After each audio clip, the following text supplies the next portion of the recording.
So the first incident I didn't think much about because this last April Fool's Day when my husband and I were driving home from a friend's ranch. Out of the corner of my eye, I saw a flash of white as our lights illuminated something by the side of the road in an adjoining field. It looks to be a stark white naked man, but he was running with his hands down like he's an animal and going very fast and parallel to our car in the opposite direction. We both freaked out as hell, but think it's probably an April Fool's joke. We're in the dead center of rural Montana. People get bored and do stupid things. Halloween gets crazy here, so we think it's a prank. Then, tonight happened. I went down the road to where the mailboxes from our street are. It's that rural road delivery setup where you have about 20 mailboxes at the end of the long country road. It's about 200 yards from our house and the moon's out, so I figure I'll walk over to check the mail to go and see if my husband's picked it up. When I get there, I find a neighbour not too far from our door heading out the same way on a walk. So we start talking and she accompanies me to the mailboxes. I take a peek into the box. Nothing. We continue chatting for a few minutes when there's suddenly barking from several of the neighbourhood dogs across from us. One at a time, they begin furiously snarling and barking, a few even howling. My neighbour mentions that there must be coyotes roaming again. Happens all the time. Nothing to worry about. Then suddenly, one of the dogs begins howling in pain. We both look at each other, thinking the same. Time to get the hell out of there. We start walking a bit briskly when she turns to glance over her shoulder for a second time and stops. I turned around and see it as well. It looks like a rather skinny-ish but stone white man, not on his feet but on all fours like an animal, no hair that I can see. The light from my phone got in his eyes for a second more and it shines back like a cat. There was blood down the front of his jaws. And it all happens in maybe 2 or 3 seconds, so very quick. He then literally bolts after us as we run. My neighbour doesn't chain or fence in her dogs as we're animal lovers, and she likes having the extra protection of them wandering as well. So she starts yelling the dog's name and he comes running out from his spot between our houses.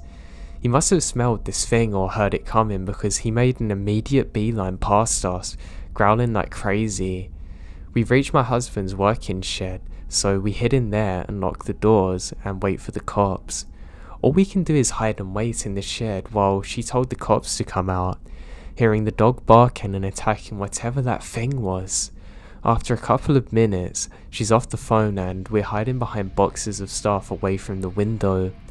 I don't know how long we're there, but before she whispered that the dog isn't barking anymore, and suddenly they're not making any sounds. After a few moments we heard crunching outside.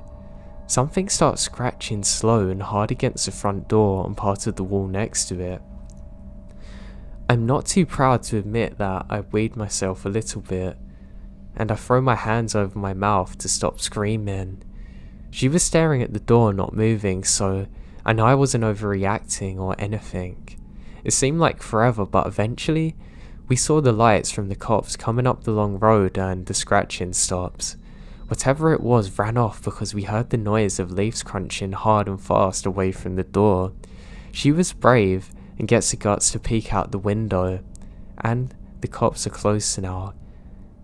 When they got near us, we ran to the cop cars and told them we saw a kind of man who chased us.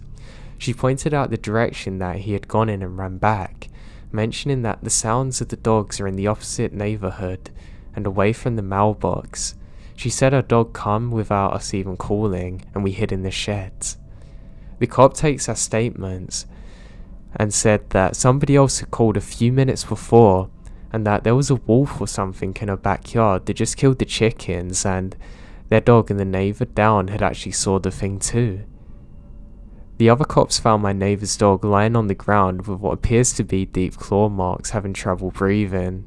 As he's lying there, he gets bundled up and the vet comes to pick him up, and he mentions how it looks like a bear's attacked. So I'll give a description of both of what the neighbour down from the owner of the dead dog described and what we saw. The neighbour said it looked like a stark white naked man, tall, wearing the skin of a bear or bison, brown furred and head attached, blood coming from the mouth and around the chest, very long arms. She caught him crouching over the dog, turns on the back porch light, and he ran off. What we saw was a pale man without hair, with long arms, eyes that glows like a cat, very quick, reddish glow, animal looking. When he started running after us, it wasn't awkward like a guy trying to run on his hands and feet. It looked like a person now, but it wasn't. This isn't the first time this kind of thing happened. It's not the first time I've heard of odd things. Montana's one of them places where so many weird and unexplainable things happen. But it's not the first time something odd's come after me in the dark. It's been a couple of hours and I'm still shaking. If that was me, I'd make the skinwalker bleed if it touched my dog. I would literally fight to the death over my dog. Skinwalker would be running from me.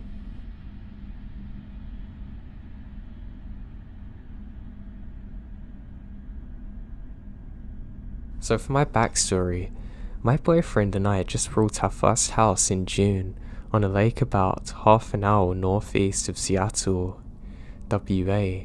Aside from the lake community we're part of, there really isn't a large range of population around here. We're in between a few larger towns, but they're all about a 20-minute drive from where we live. Our house is backed right up against a cascade of mountains. We're pretty much the last bit of population before the mountains begin. About 30 yards from our driveway is a dead-end road that turns off the main lake road and goes back into the woods for a few miles. There's a few gated Forest Service / logging roads that branch off from this. Boyfriend and I ride our dirt bikes up these roads, and they themselves go on for miles. But there really aren't any other houses in the area except for a few that are all on the main road.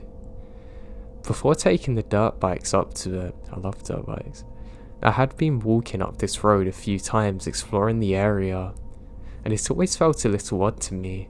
My boyfriend said things like, "This is creepy even in daylight." It totally could have been that it was just very wooded in most spots and therefore shaded.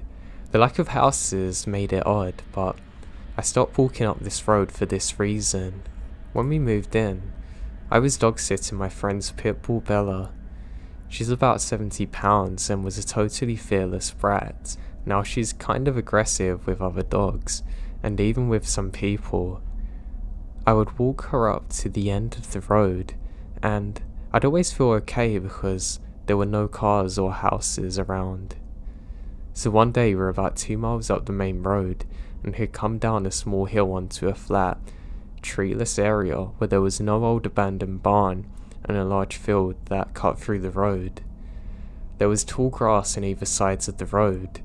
When we got to the area, Bella's tail went down and she kept her head really low. She also started to look around and back behind us, acting nervous, which is really odd for her.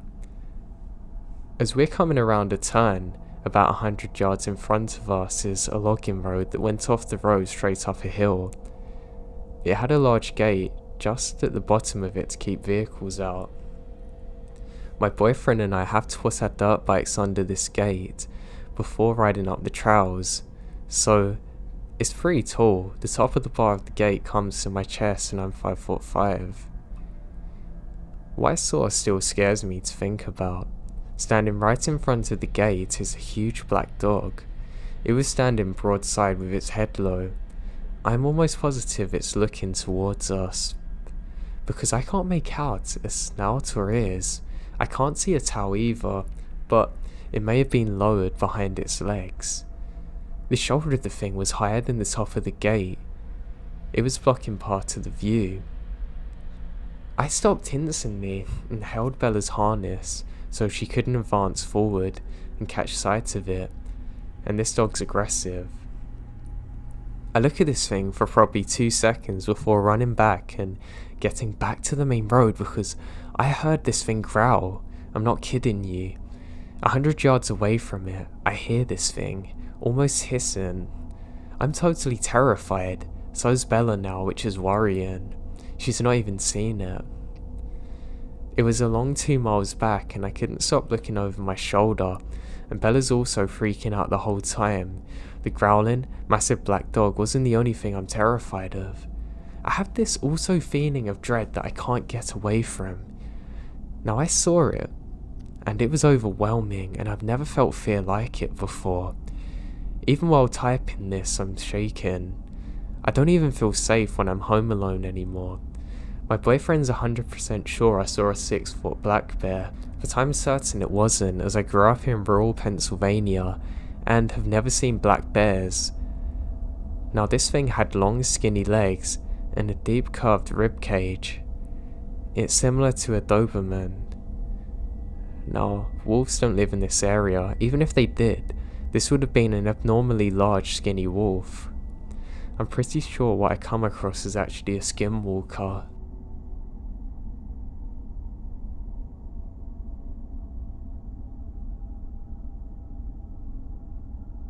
After a stressful day at work, I gone over to my friend's apartment to shoot the breeze, eat some food and play a few games on my friend's PlayStation 4.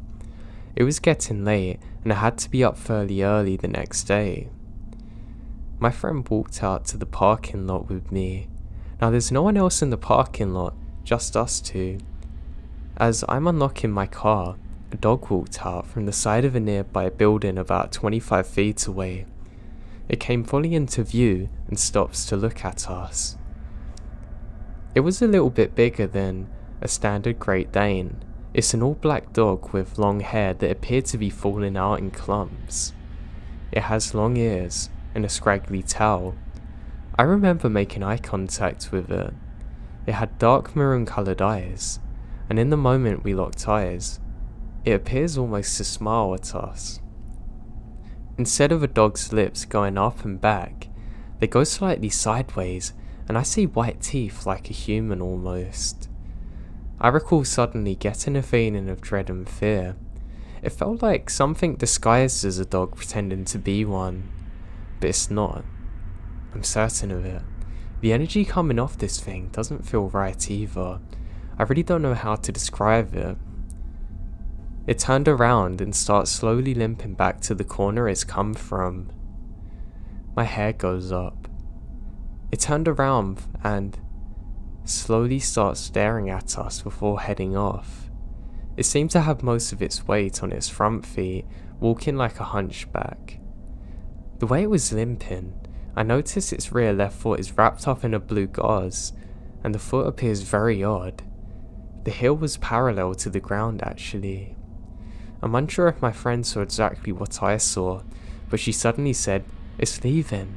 Let's follow it," and she ran after the damn thing. And it disappeared right around the corner. I remembered being scared for my friend, so I sprint after her. Around the corner with my friend, looking around confused. The dog? It's gone. At the rate it was walking and limping, it couldn't have got anywhere. The air was suddenly cold, even for South Texas in January. My teeth were chattering. My friend told me to go quickly back to her apartment, lock the door and stay inside. I warned her that this isn't a dog. I texted her when I'd gone home. Once at the safety of home, I text my friend and say that I hope this is the end of it. But even as I'm sitting there in bed, my heart is racing. It doesn't help that around 12 AM, there was low whistling right outside my window. My neighbour's house isn't too far from mine, but they're good people and there's no logical reason for them to be that close to my window at night whistling. I didn't make any indication that I was aware of the whistling. It's not even musical, just like somebody trying to get their attention.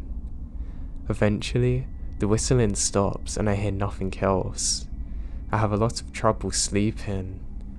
I've never seen or experienced anything like this. To the best of my knowledge, it could be a skinwalker.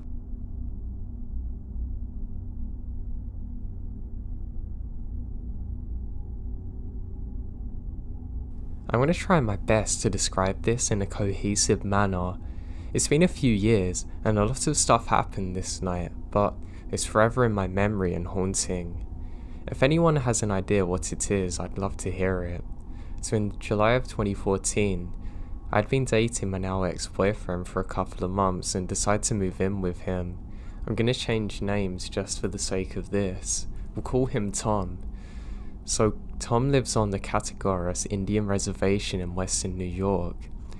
He's 100% Senka, and his family has properties on reservation land. I'm only 25% Senka, and because my mum is white, I'm not an enrolled member.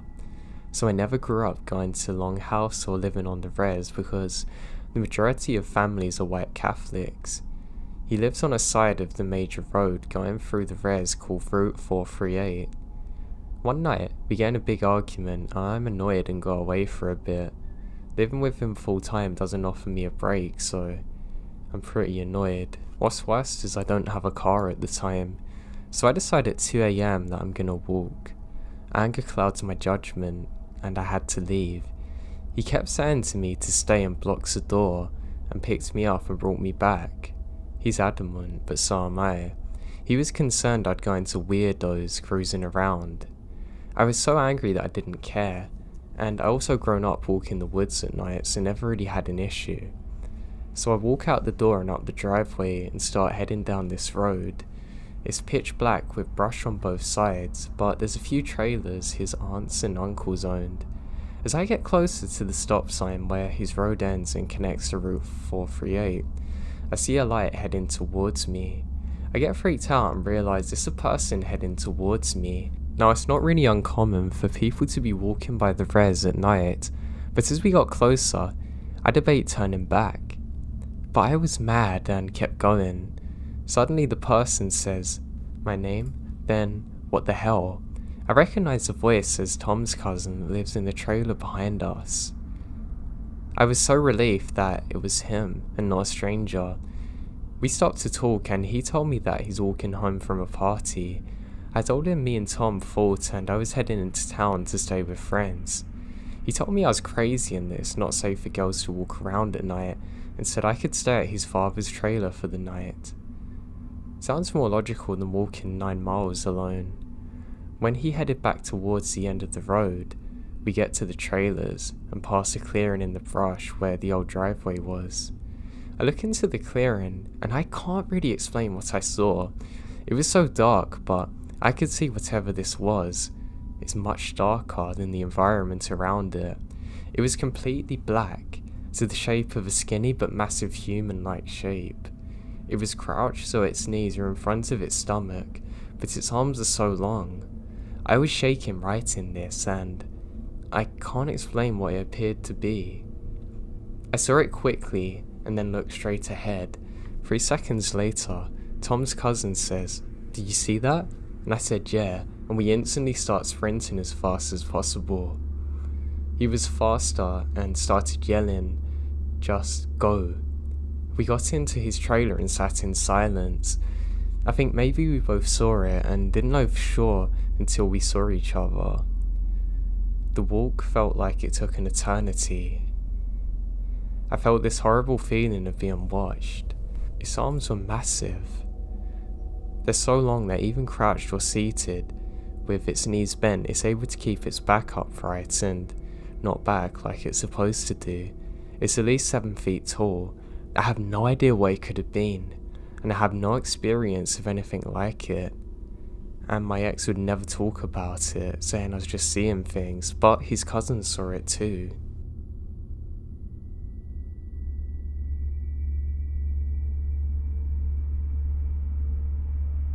A few months ago, my roommates and I are out taking a drive trying to find a fun place to visit. I'll call them S and J for privacy's sake. S was driving and told us about a playground in Skelly that she used to go with a friend, so we decided to check it out. The playground wasn't very special, but it was interesting because it was half old playground equipment that you could tell someone hadn't used in years, and half new equipment. While we're enjoying time over there, I start hearing whispering from the near side of the playground, which didn't freak me out because I've heard them since I was a child. But I called out to Jay and she and I walked over there. By the time S joined us, the whispers had stopped and we're about to head to the car when, out of nowhere, a truck comes speeding down, seemingly from just where we stepped across from earlier. Naturally, when it stopped, we all freeze. We're in the shadows of the trees trying desperately not to be seen because it's near dawn and we don't want to be caught by some random local in the park, especially not within closing hours and get in trouble. But before we knew what was happening, the driver gets out of his truck and stood facing the crossroad that led out, and we suddenly hear a howl sound. It was deep and almost inhuman. It starts out low in pitch, then gets higher. It's a really creepy sound. It goes silent for a few seconds, then starts again for another 5 or 6. What really caught our attention is that we're out in a small country town at night, so there's a lot of birds and insects, but when the driver started howling, everything went dead silent. I mean, everything. After it started its third howl, we ran to the car and sped off. We didn't know what we witnessed, and we definitely felt that something was horribly wrong. S and I drove about 45 minutes home and dropped off Jay at home, only to decide that we want to go back now that the sun's up. But when we arrived back in Cthulhu, we're in for a surprise. First off, there is not a crossroad anywhere close to the playground. There was only a curve in the road, but we distinctly remembered seeing a 4-way crossroad under the streetlights. Also, there wasn't a football field that we saw earlier. I know things look different in the dark, but they shouldn't be that different, and all of us remember the same thing. We have no idea what we witnessed that day. It's really crazy, and it seemed almost evil and malevolent.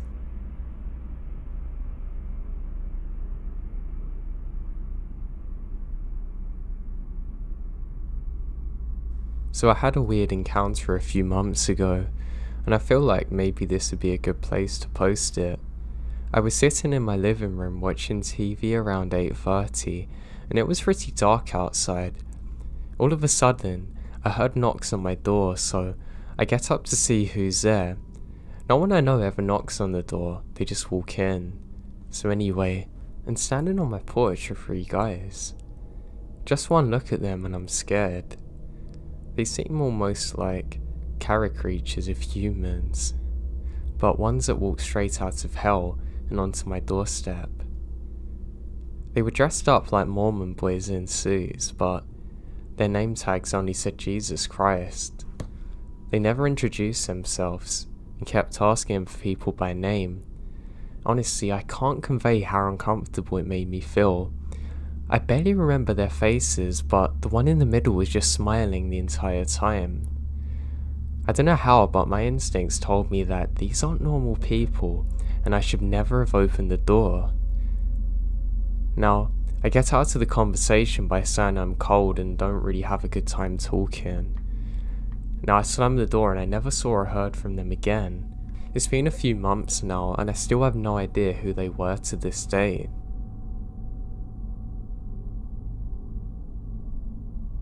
Now I had a house which was in a very nice wooded area. My dad used to be a forest ranger, so as you can imagine, we'd always used to go out camping together or exploring the wilderness and woods. Now I've had a few experiences, but this one in particular happened when I was only 12 years old. Now I say only 12 years old, but at the time I might as well have been a 50-year-old. Having grown up in the wilderness, I was very confident there and actually had no issue being out there alone. Now there was one particular adventure that we went on that stuck out in my mind. Not really until years later, and I brought it up again with my dad. I'll explain that more later on. Now for some backstory.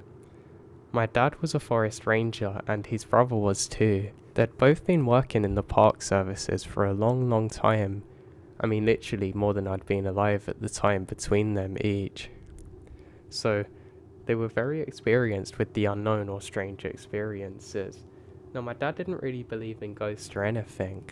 My mum did a lot more, but for some reason my dad just wouldn't believe her. I was kind of on the fence because My mum would tell me these stories about how she used to work and there would be ghosts and things that would open the doors when she was a little bit younger. But I didn't really believe it, to be honest, but who knows? I grew up reading ghost stories in books, so I had a tendency towards it being true. Now, we went out on one particular adventure like normal, and we decided to go further than where we usually would. Now, we want to go into the unknown of it because, of course, it's nice doing the things you know, but it's better when things are unknown. As we head out, the trees are absolutely beautiful. At the time they seemed giant because I was quite small, but honestly, even if I was there today, they would seem really big. They were very thick too, and there wasn't much space in between the trees, making walking quite difficult at times. When you're into the more dense parts of the forest, you'd really struggle to not move left or right within a second to not walk into another tree. There were some very beautiful red leaves on the floor too, which I think made it very scenic. It was nice and humid too, which actually created a problem where there were mosquitoes and whatnot out, but it didn't really bother me at the time. Now, during this particular adventure, we have a really good time and eventually decide to stop. Just as we do so, my dad says, "Hey, do you recognise that path?" I say no, and my dad says, "I've never seen this before, let's go and explore it." And we can see some stone path that seems to lead up continuously. Now we can't actually see where this goes to because of the thick trees and the bending nature of the path, but it seems really weird. My dad says this seems like it's a really old design and it shouldn't really be here. We think maybe it's some kind of ruins, but to where? We continue on the path and it actually hurts my feet because I'm used to walking on the soft ground and not this. Now the actual brickwork, or stone should I say, only rise by about 6 inches to 8, so the steps aren't very deep, but I realise I get extremely tired on this walk. Now we continue doing so and my dad makes us stop for a minute. We turn back and we can literally see just about where we've come from. We look ahead and it looks almost exactly the same. What I'm trying to say is that we don't know exactly where we're going, and my dad isn't too sure where he's come from, but we have camping equipment which my dad always carries in case of emergencies, so we can put a tent up if we need and find our way back. The issue with this one particular situation is that my dad didn't bring any communication equipment, and this is back in the day, so you don't really have phones and things with you. I would definitely have brought one, but I wouldn't have needed it because the nature was so beautiful. As I'm walking, I realise that another hiker is just off to the left of us. He's wearing a big white robe, which I think is a little bit weird, and I mention it to my dad, but he says, yeah, we're probably near some kind of monument or old house that people are looking at. I think it's a little bit odd because the person's walking on their own and they seem to be following us. They don't seem too weird. They seem maybe 5'8" or 6, so they're not very big, but they're definitely following parallel to us. Now as we're walking, we realise soon that the steps have disappeared and we're no longer on a path.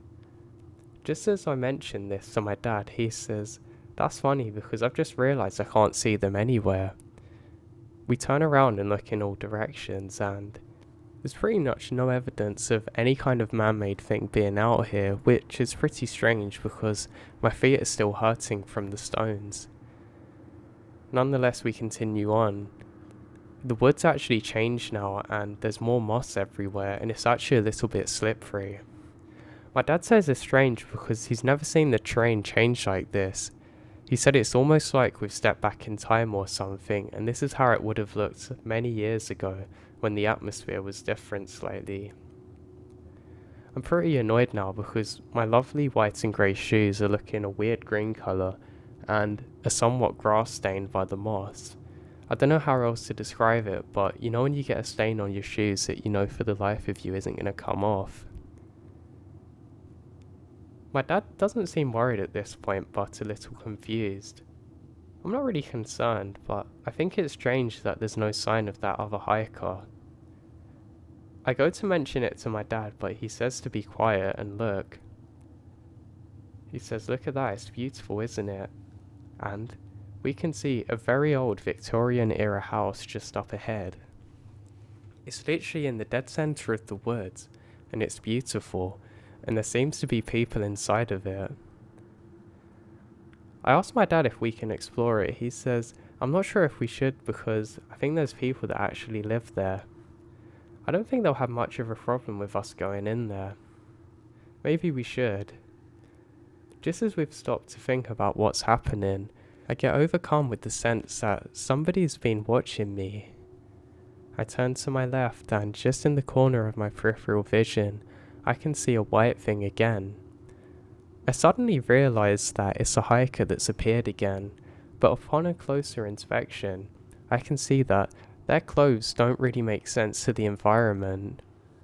It almost looks as though they're wearing clothes which are really old, actually matching those to the people in the house that we've just seen. My dad realises this too, and he actually looks quite worried. Now it's strange because in all the times I've known him, and from where he's worked as a forest ranger, I've never seen him look disturbed or unsettled while being in the woods, so it kind of worries me a bit. My dad then calls out to this person or thing, but it just continues walking. It's almost like it doesn't know that we're there, but it's following virtually parallel to us. The silence that has gone over me and my dad and this thing is somewhat overwhelming when it's interrupted by the sounds of a horse, and I kid you not, a person riding a horse comes straight past us, literally 6 feet away, just dodging in and out of the trees. Again, whatever this person is doing out there doesn't make sense to the environment. Their clothes again are very outdated like the people around us. My dad then grabs my arm and says, "We've got to head back now." I look over my shoulder briefly and I can't figure out where the horseman's gone. But even worse, the whole house is gone. I say, Dad, do you see this?" He says, "Look, just go." And we start jogging now. Now my heart was racing because I've never seen my dad look so worried or in fear before. We continue going relatively quickly but have to stop a bit because the train's difficult with the moss. I look behind me and I can't see any other signs of any people, any signs of any buildings being there whatsoever, which is unbelievable because I kid you not, minutes before there was a whole house there with people and my dad saw it as well as me. We keep on running through the forest and we eventually make it back to the normal part, roughly where we started. But what makes this really strange is the entire path that we'd seen before is no longer there. The very thing that made my feet hurt doesn't seem to exist anymore, and the air just feels different. I don't know how to describe it. My dad says we need to get home quickly, and eventually we make it back to our home. I start telling my mum about what happened and she says that's really strange. She tells us that maybe we've had some kind of time warp and it's a known thing where people seem to touch or go somewhere and they suddenly are thrown back into time. Some kind of time loop, I don't know how to describe it. Now at the time, I desperately wanted to tell all my friends and family, but my dad quickly stops me on my mum. My mum's worried that my dad's not going to be able to get work if this is reported, but upon further investigation, there used to be an ancient settlement in this part of the woods, and the houses would match up perfectly with the one that we had seen. Now I don't want to say it was paranormal or some kind of ghostly activity, but I have no idea what it was. It was literally like we'd stepped back in time, and we were watching something that we couldn't be a part of, and the things we were watching had no idea that we were there.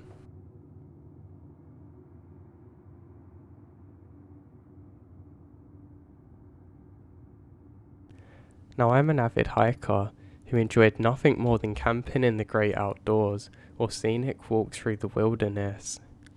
I did have one experience, however, that really changed my views on things while doing so. It was during the springtime that I went solo camping and hiking. Now, I live near a beautiful national park that had lots of forest rangers in the area, so help was always just a call away if you really needed it, so I never felt too bad being there. So I set out on my trek to find a good camping spot, and it was absolutely beautiful.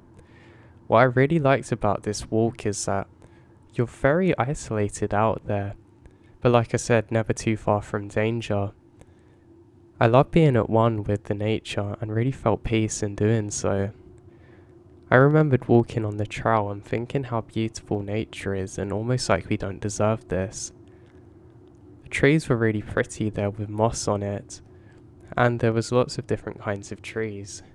Now for the first part of my hike, everything's going brilliantly.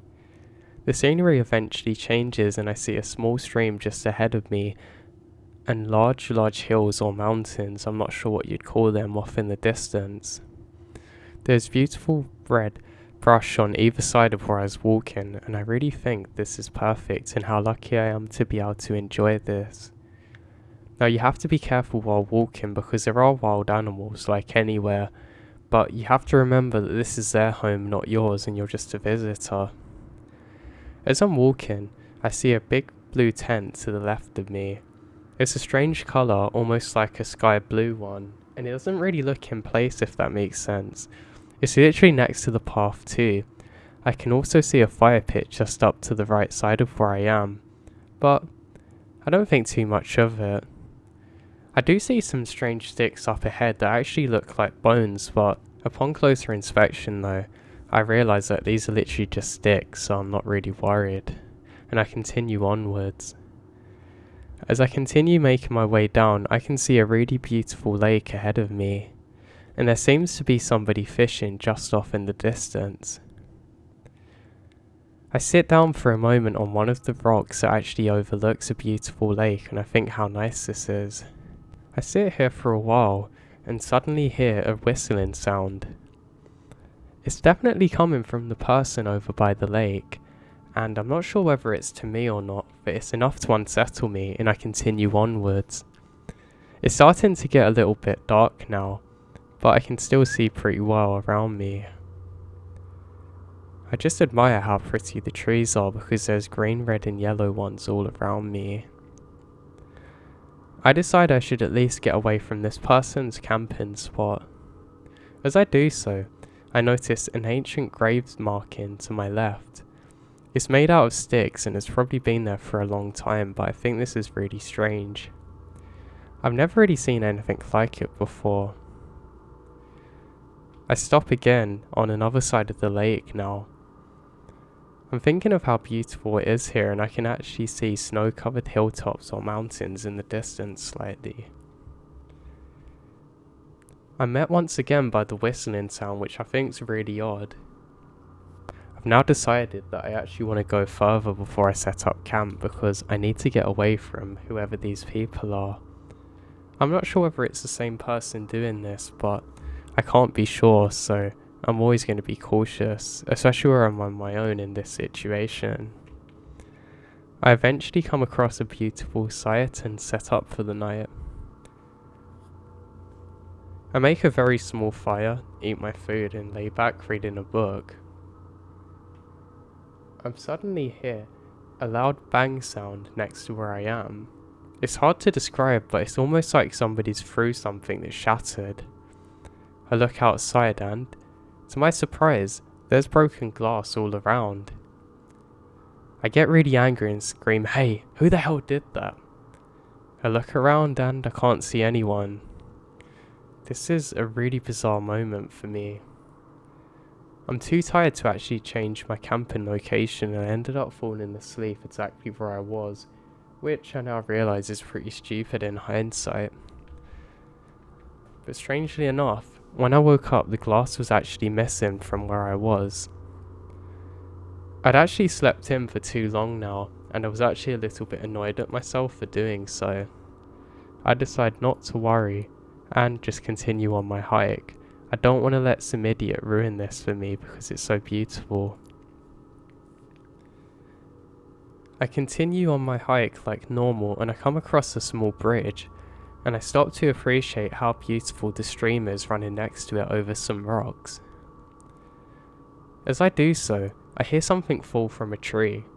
I think this is really strange because I haven't heard any animals at this point, and it was very close to me. I stop again and a rock actually hits me. Now I look up quickly and laugh thinking, oh, the squirrels are doing stuff to me and don't want me here. But I get a feeling I should continue on, and I continue down the opposite direction that I've come from. I decide that I need to get to an area closer to civilizations or at least a ranger station in case I'm in trouble. Now I do know roughly where I'm going, so I'm not too scared, but on the walk down I have to be careful because there's lots of trees that have fallen all around me. Now it gets to that time again where I have to settle in for the night. Now this particular night was much more eventful than the other ones I've been in, especially any other time camping.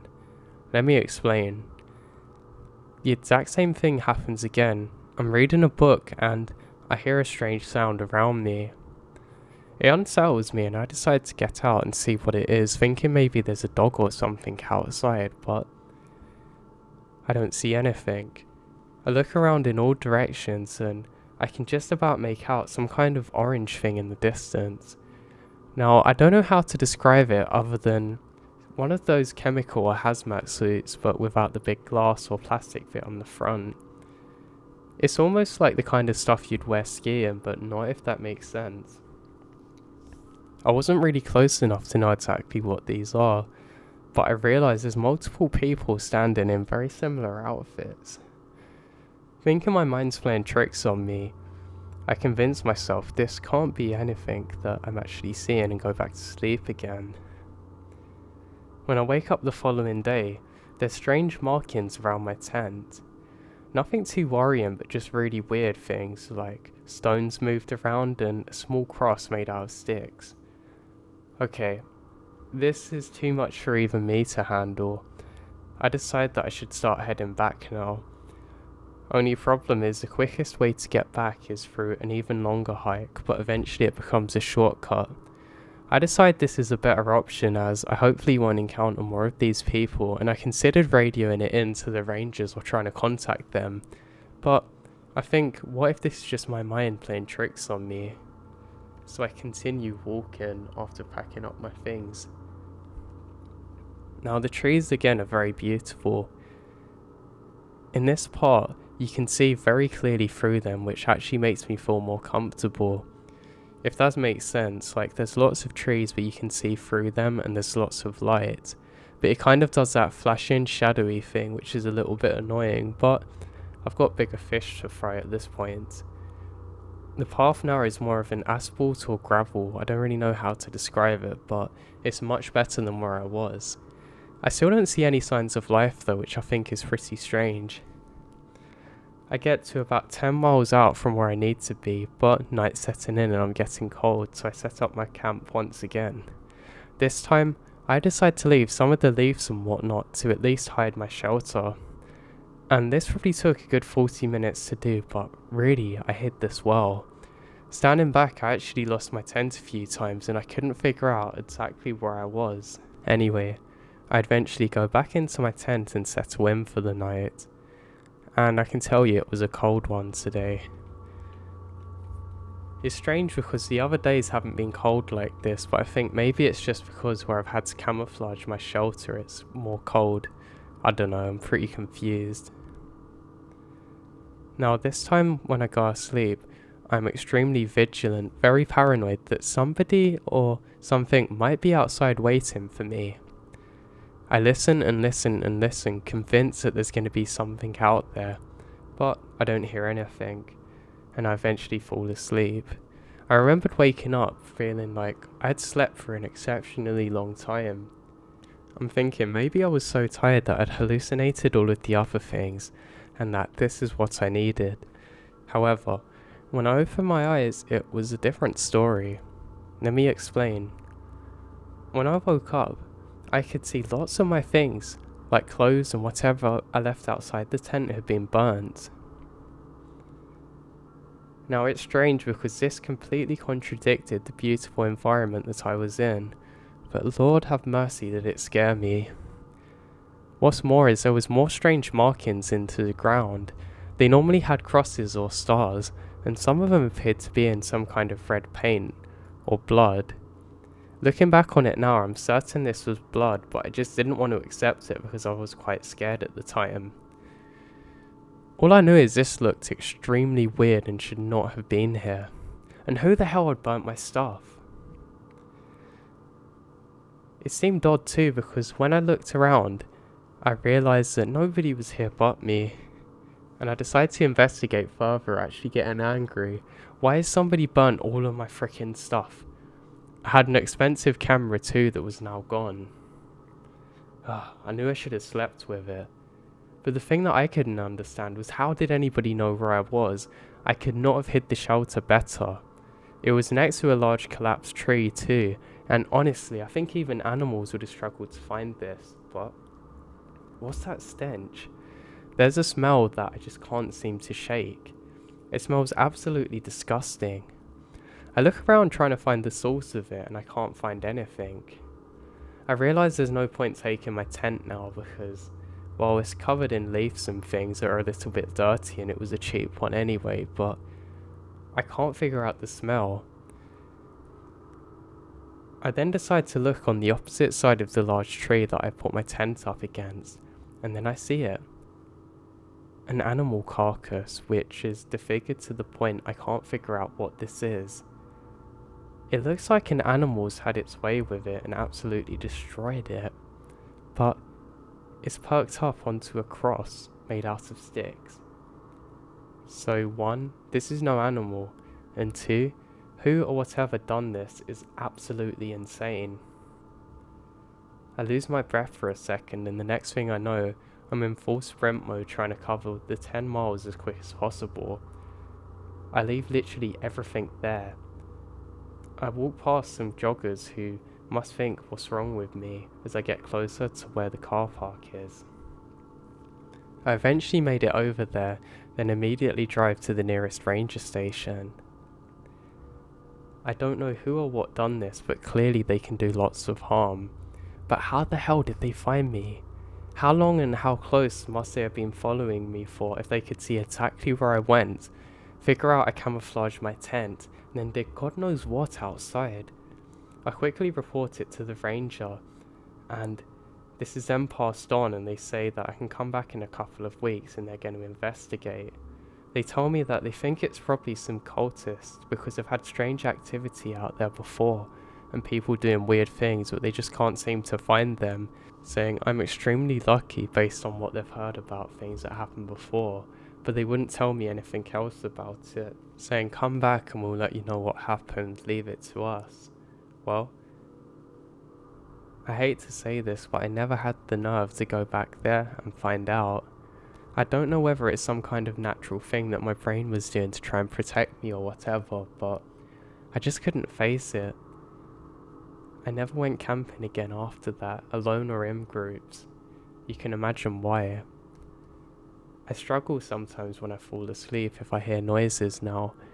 I think I might have some minor PTSD from it because every time there's a sound when I'm sleeping that makes me jump, I think things are about to go south really quickly and I think I'm being followed and I'm about to be attacked.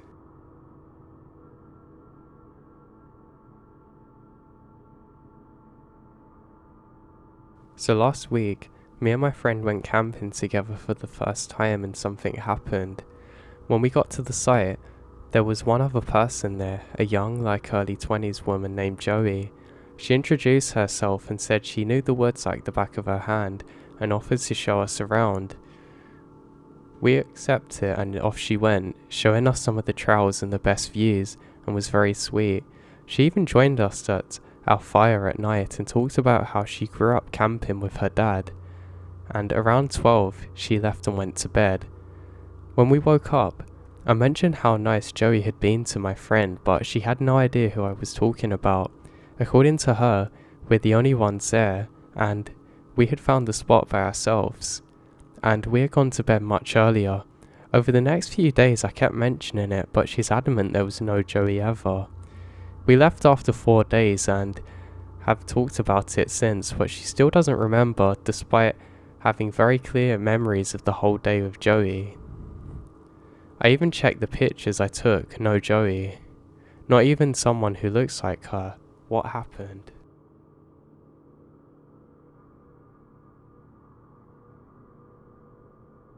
So this encounter happened many years ago when I was very young.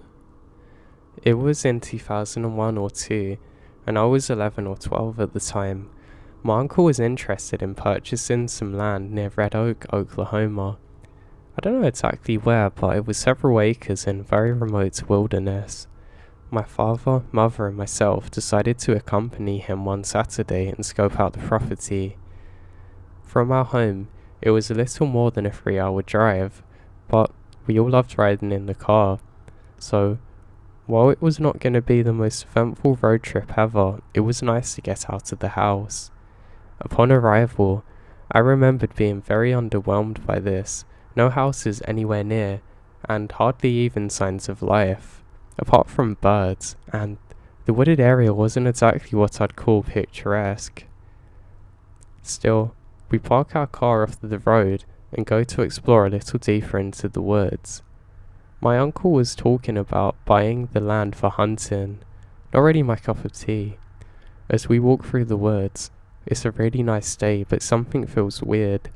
Everyone in our group remarked about the weird feeling, but Dad and Uncle laugh it off. My mum had goosebumps and kept looking over her shoulder, which makes me on edge.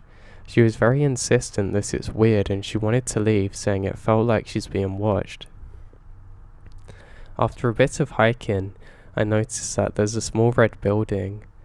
I've seen bigger storage sheds in the shrubs, but it looked very well built. My uncle said there was nothing about it on the listing, so we went to peek inside and the doors open. And inside there were open cans of food, a ratty blanket on the floor, and it stunk like nothing I've ever smelt before. Following the discovery, we all agreed it would be best to get back into the car, and if there was something crazy in the woods, then we wouldn't be there to find him, whoever it was. Only issue, we had walked pretty far into the woods, and now weren't exactly sure which direction was correct. The eerie feeling really ramped up and we were all scared. We ended up trekking another mile before we finally found the road, but when we were further down from the road where we parked our car, we weren't really sure exactly where we were, but at least we could just follow the road. Walking along the road, we come across a truly unsettling sight. Right in the middle of the asphalt was a dark grey cat on fire. I have no idea why a cat was there or how that came to be, but obviously we're really confused and there's no one in sight. We ran over the rest of the way to the car and there was a huge scratch in the paint all the way down the side. Thankfully, that was the only damage and my dad was able to start it without any trouble, and we drive as fast as we possibly can. My heart is jumping as I even recount this story.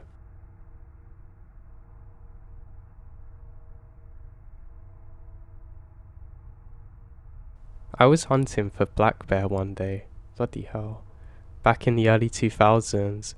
The area I was hunting in was northern Clinton County. My ex-brother-in-law and I enjoyed the area and spent many a season scouting and hunting these lands. This part of the county is filled with long hollows, steep inclines and hard to access trails. We both like to do our thing and hunt separate terrains. I would often drive down into the hollows while he looked around the ridgelines hoping to get a shot at whatever I pushed over the top. We both carried pretty bumped up two-way radios to keep a general idea of where we are, although often the terrain makes it difficult to get a good reception. This was a typical PA, bear season. It was on the Wednesday of the season, third and last day of the brief season it was back then. The woods were quiet with no distant whooping or yodeling of various opening day camps. Driving through the woods, the weather was cold, grey and windy when we separate to begin our hunt. and continued throughout the day. I spent the day still hunting down this long hollow south of a little town in central Clinton County, with the idea of meeting my brother-in-law at the top of the ridge at the agreed time of 4 p.m, giving us plenty of time to hike through together the last few miles back to his truck. After hunting all day, I found an old game trail that appeared to meander its way up the ridge down towards where he knew I'd be waiting. After close to an hour, maybe around 3:30, I made my way 2/3 over the top, stopping often, securing the slope of that jet black fur of a roaming bear. Along the trail, I come upon a used fire ring, and I mean long ago. It was very rudimentary in its build and appearance, having only been used once. The ring's rocks were covered in lint and only had the faintest traces of black from a long time ago. I found it odd that a fire ring would be here, considering the steepness of the slope, but it was a very small, somewhat levelled ridge. Then I figured I would sit and eat the rest of my pack food and sit still, hoping to catch a final chance to see a bear. All the while it felt odd, somewhat unwelcoming, like I shouldn't have been there, almost like I was at a forbidden interloper on somebody's valued spot. I sat for maybe 20 minutes and thought it was time to continue the trek upwards to my bud. As I stood up, I slung my backpack on and reached down to sling my rifle on my shoulder. As I stood up, I hear my name called out very loudly. It really didn't sound like it was behind me, rather all around in my head. Just as I turned around, my rifle was slapped off my shoulder and I felt force, and something slapped a big bit of wood across the stock. I quickly managed to save my gun from dashing into the rocks at my feet. I grabbed it in the nick of time before turning around, and I'm ready to see who or what it was. There's nobody there though, and there's absolutely no way it could have been my brother-in-law. No one was there. It's crazy because if anybody rushed off, I would have definitely seen them and definitely heard them. I had a sick feeling in my stomach, chills run throughout my body. I muttered a Hail Mary a few times and speed up to the top of the ridge, meeting my buddy, and we quietly hike our way out of the woods to his truck, in the dark spread of evening. This has bothered me for years now, and I have no idea what happened that day. I never went back to that area of woods too.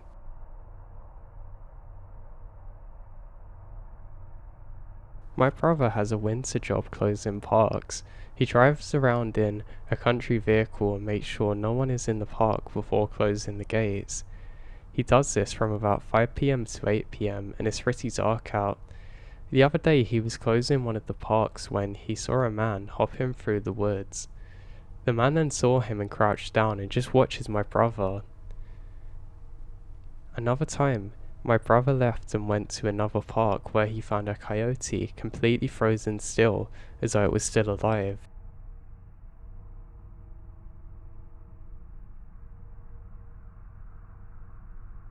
I was hiking in Walmutty National Forest on a trail that I'm very familiar with. I had my 2 dogs with me, a hound and a Labrador. We had just got up a really steep hill and I sat down for a rest. My dogs are usually cruising around, sniffing out little critters and enjoying themselves. Suddenly, one of the dogs starts growling and staring down the trail where we had just come from. Just like that, they both get up next to me and start growling, staring down the trail, then running. Coming back though. It's not a particularly bushy area, so I can see pretty far but don't see anything, but the dogs are convinced something's there, and I believe them. Maybe a cougar? After a while they calmed down, and we kept going and looped back on another trail. I had a pocket knife with me that I kept for the remainder of the journey and kept looking back. We eventually get back okay, but since then they've never acted like it, and I have no idea what it was to this day.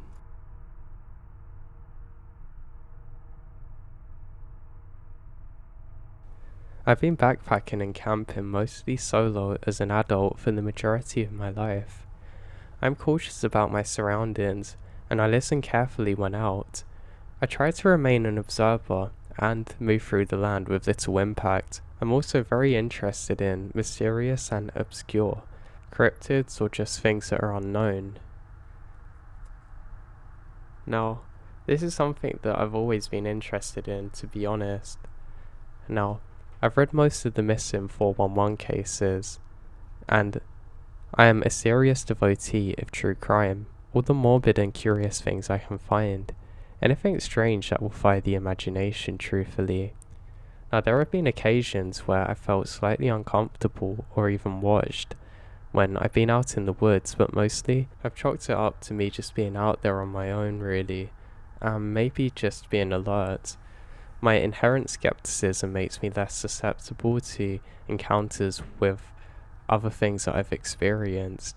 I look for the logical explanation first. I never encountered anything truly off or really deranged people out in the forest, but I do consider the biggest threat to be the human animal. A few years ago, I set out to camp near an old forest growth in North Georgia. Most of my old growth here is gone, but there are places that haven't been logged, and if you get the chance to visit one, wherever you live, I'd suggest it. It's beautiful, very scenic, and alive in a way that's hard to describe. Now, this particular forest was one of the hemlock and poplar, and the trees there are massive. I had a guidebook that gave me directions out into the sticks, following little country roads that eventually turned into gravel after a long drive into a national forest park where I lived near the trail, which was unmaintained, meaning it wasn't very popular or highly travelled. I hiked out through the woods to where the trail eventually kind of stops.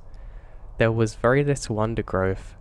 I spent the afternoon just exploring it, looking at the trees and enjoying the calm. I eventually made my way down to a creek and crossed over to it to an open field that formed a sort of bowl in the land with hills and ridges on all sides. The fact that there was a field means that there had, I guessed at one point, been people living in that area, but I don't really see anything when I get there indicating there's settlements or whatnot. I set up my tent and made some food. It was late when I decided to have a little smoke and lay out in the field in front of my tent and look at the stars before bed. There was little to no light pollution, and I always relished the opportunity to enjoy looking at the stars. As I lay there, I began hearing a loud knocking sound coming up from the ridge where I'd been earlier in the day, maybe 1,000 yards away. There's actually 3 knocks, which are followed by a long pause. 3 more than a repeat. When I say knocks, I mean very loud noises like 2 logs or trees being hit together, loud enough to really unsettle me and feel the reverberation in the bowl I was eating out of, loud enough that you can feel it almost. I could pinpoint where the sound was coming from, but it was right in the forest and it's dark out now. I thought that it had been a person making the noise, because what else would make such a rhythmic sound? It was extremely loud and would have been considerably difficult to make this much noise. I'd also seen no one else during the day in that direction too, or anyone else at all. Eventually the sound stopped and I went to bed, feeling like I'd heard something I wasn't supposed to hear, or maybe I heard something specifically which was meant for me to hear it. Now, I've told my friends about this experience and they either say that it was for sure a Sasquatch or I had a close encounter with a strange person, but why would a person be out in the woods so late at night, smashing logs together so loud? I've been backpacking and camping mostly solo as an adult for the majority of my life. I'm cautious about my surroundings and I listen carefully when out.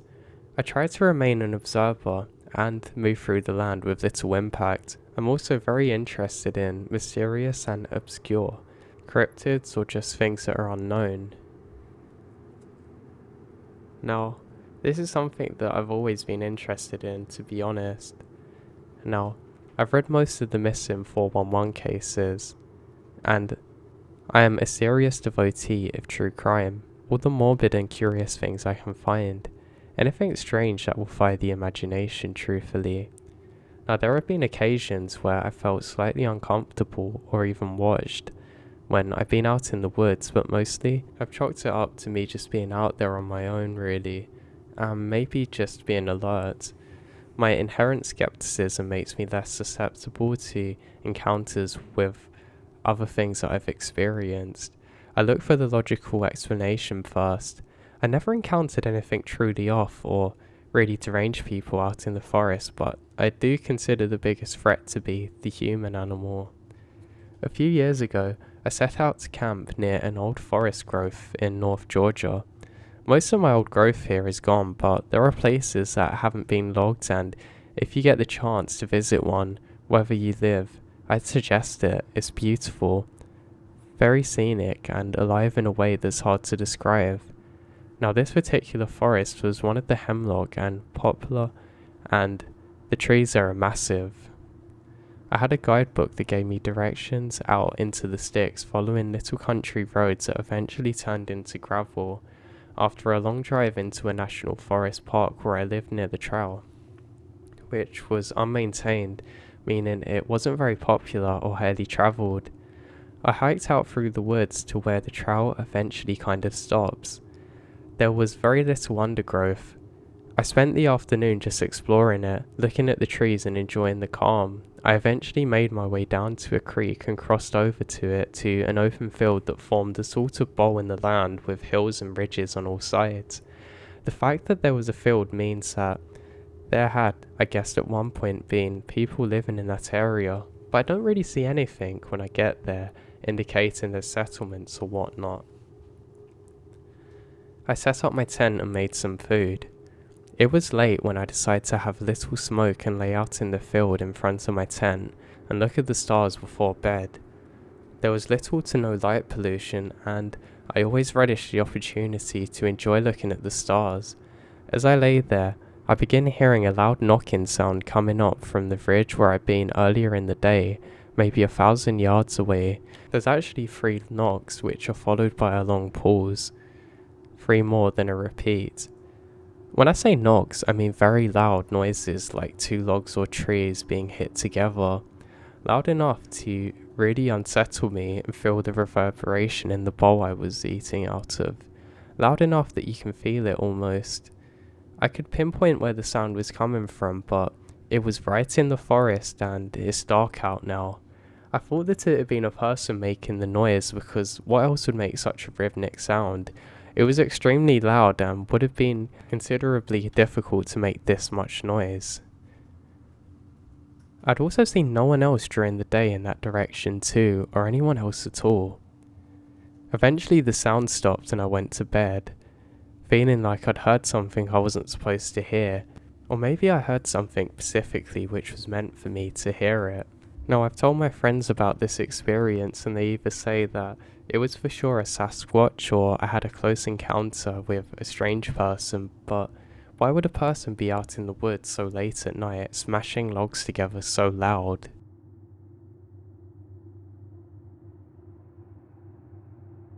Okay, so I've been a skeptic of paranormal things my whole life.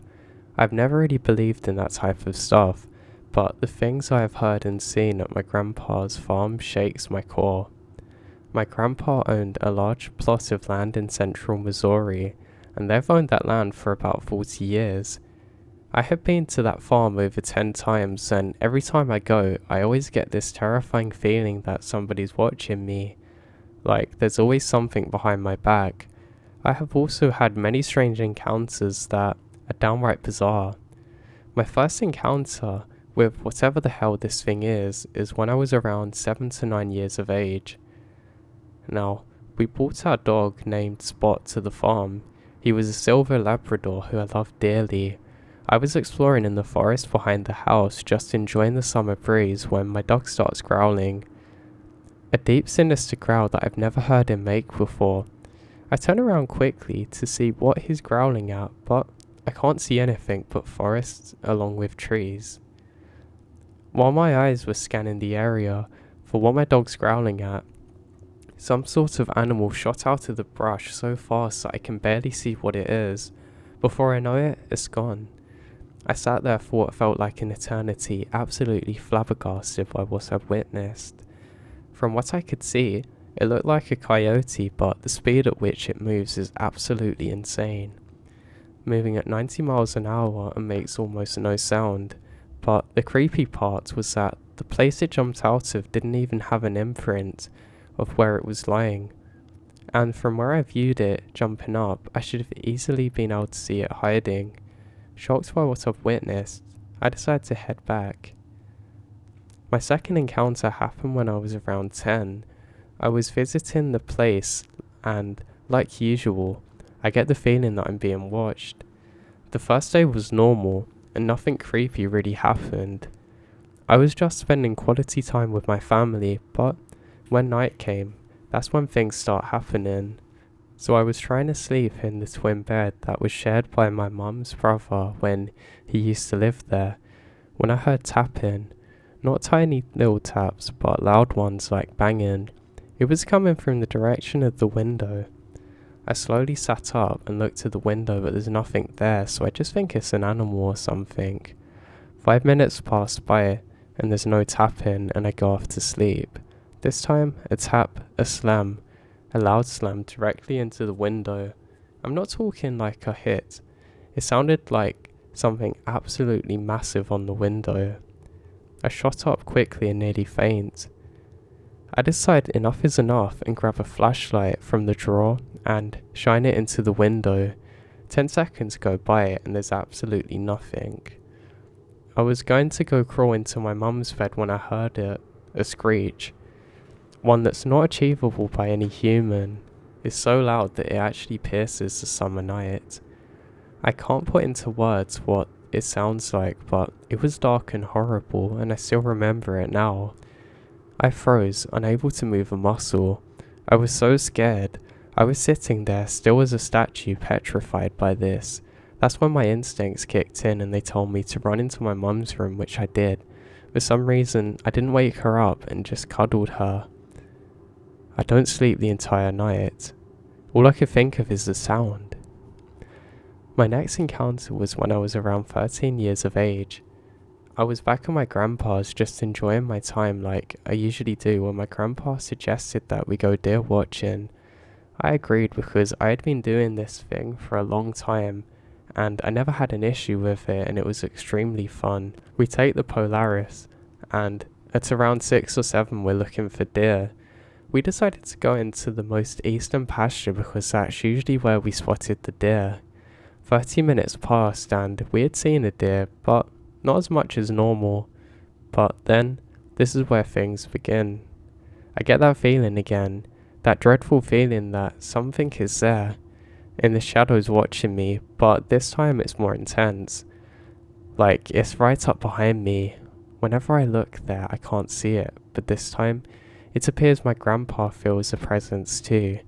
Just to let all of you know, my grandpa's a very laid-back person who's always joking and having a good time. I've seen him very serious before, but not like this. So, when I start feeling like I'm being watched, my grandpa goes from happy and laid back to extremely alert. He grips the wheel so tight his knuckles turn white and he was constantly looking around to make sure something wasn't following us. He then made a massive U-turn out of nowhere and starts heading back. I said, "What are you doing?" and he says, "We're going back now." Cold like he's witnessed a murder. At this point, he was gripping the wheel even harder and absolutely going full speed. I decide not to ask any questions until we make it back. Once there, he rushes me inside the home, constantly checking back to make sure nothing's there. When we're inside and he closes and locks the door, his behaviours are alarming and it actually shocks me. I decided that, of all the stuff I've witnessed, this is one of the most scariest and say, what the hell is going on here? When I said that, he said, "I need to explain something to you." We then sat down for 30 minutes and he explained whatever this thing was living on his property has been there since the day he moved in, and he and my mother experienced the exact same thing that was happening to me the first few years of living here. He explained that whatever this thing is, it doesn't like visitors there, hence why we're experiencing problems. He told me about all of the things that he witnessed and experienced and that They seem to have been pretty similar to what is happening to me. He told me that he knew this was going to happen to me and that he's always making sure nothing bad ever happened because he knows the creature's there. We talked some more, but it's all the same. It was now late and I decided that I couldn't sleep alone, so he had me sleep with my mum. Luckily, we promptly leave the following morning. The last encounter isn't really an encounter. Two things that have happened at my grandpa's farm. Now recently we had brought my sister's horse there. The first night for the horse was hell. My sister's horse has always been very friendly and not shy, but the first night of my sister's horse being at the farm is bizarre. The next morning my grandpa woke up and was doing his usual chores, and he went to feed the horses when he noticed that the horse was acting weird, extremely shy and timid. But when he took a look, he was shocked. The horse had 3-inch gashes on the side of it, sliced into it like claws had made it. It was ruled out that the horse ran into the fence, but I don't know. Also around the same time, my grandpa adopted a dog and named it Panda. Panda was a Jack Russell Terrier who was 2 months of age. 5 days later, he was found passed away with deep punches on the side of his body. They ruled it out as a bobcat or mountain lion, but honestly, I think otherwise.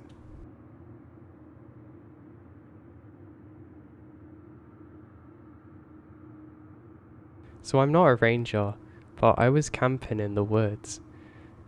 Now, the backwoods campground with the nearest sign of humanity being a National Guard depot about 5 miles away. It was a week before Labor Day and the campground was completely empty. We're half asleep in our tent when we hear what sounds like a little girl laughing in the distance. It continues for about an hour, and it's safe to say we don't get any sleep that night.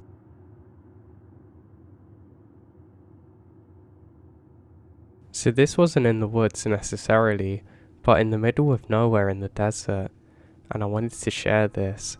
So back in 2006, I made a road trip from Phoenix, Arizona to Estes Park, CO to camp with my friends. I was driving solo and saw pictures of a place called Coal Mine Canyon that was on the Navajo reservation.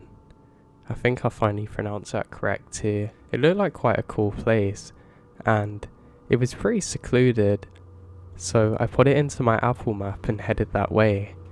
I get off the highway while in Tuba City and drove about 15 miles to where I'd turn off for the canyon.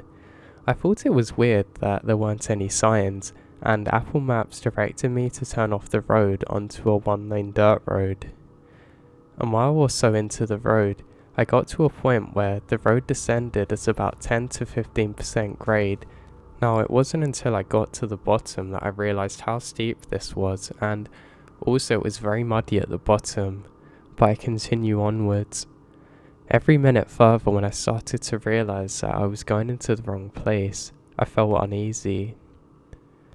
But the road was narrow and had thick desert bushes on either side, so it wasn't possible to turn around now.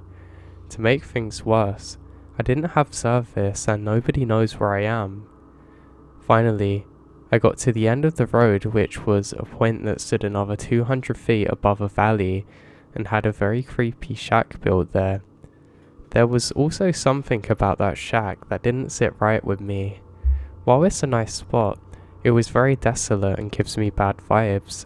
The scenery was pretty, so I go out and take some pictures, and on my way back to the car, I noticed that there's a person looking at me through the window/opening in the shack. It was far enough away that I couldn't see facial features or expressions. They're just looking at me. I ended up booking it to my car and turned around and headed back.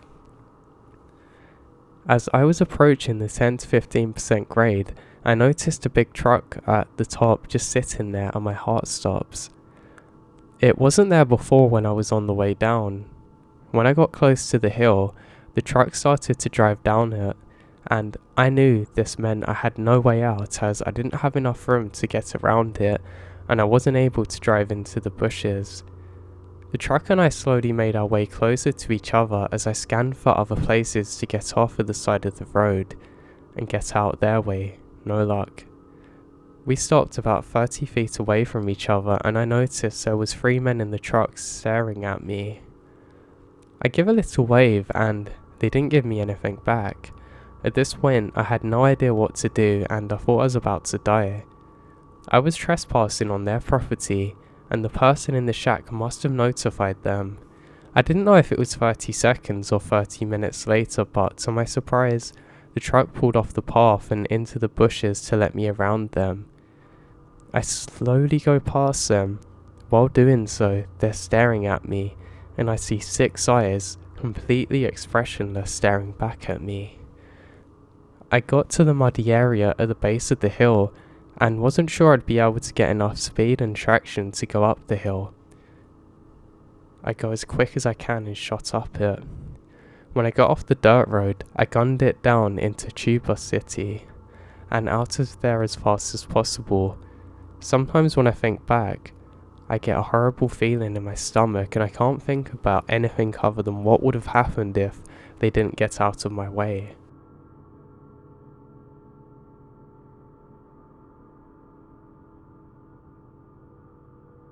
Let me start off by saying that this is a true story that happened when I was 13.